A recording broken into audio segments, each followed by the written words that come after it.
All right, guys, week 3. It's execution with structure. By now, you should have a working schedule, have some basic tracking skills, and have a clearer understanding of your goals. In week 2, you redefined all that. Now, you're going to take what you learned in week 2 and you're going to refine your diet and exercises to fit those goals and those mindsets a little bit more. There's no need to reinvent the wheel at this moment.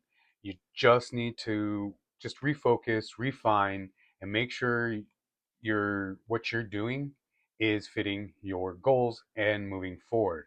So what you basically did in week 1 and 2 is you created a system. It's a plug-in system to where it's not really even for weight loss, weight gain, muscle building, and whatnot. It's really just a structured base to go from there, and you can add on from there. And that's what you're doing from week 2 is you're just refining to make sure your actions are meeting your goals and you're on the right path.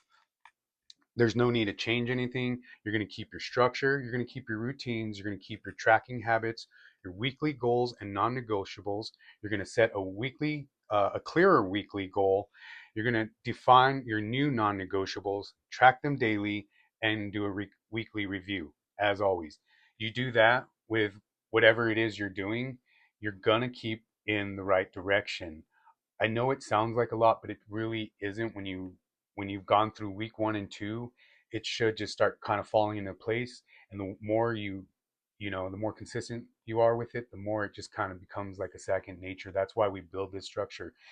It allows you to go from phase to phase of either weight loss, weight gain, or whatnot, and still, not have to, restart and redo all these things. You just kind of come back and you have this solid structure where you can either take calories up, take calories down, take cardio up, take cardio down, and so forth.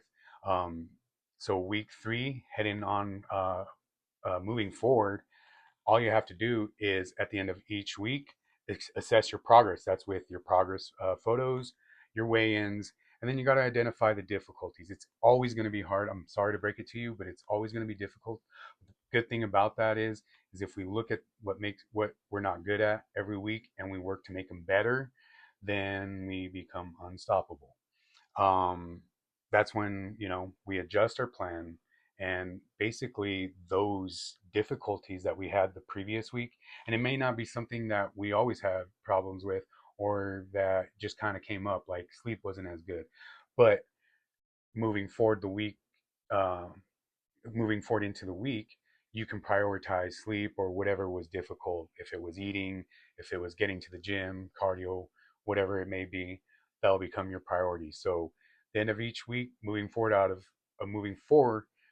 from week 3, um, that's just really all it is just assessing your progress, checking in with yourself, and seeing what you got to do to keep progressing in whatever phase you are and whatever your goals are.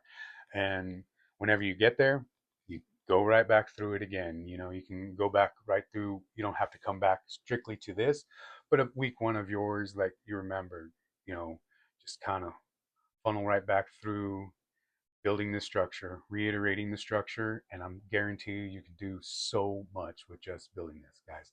So here's to it. Good luck, everybody. If you have any questions or need any help, you always know where to come to. Hit me up in the community, DM me, message me, smoke signals, whatever you have to do to get a hold of me. I'm here to help, guys. Good luck, have fun, and kill it.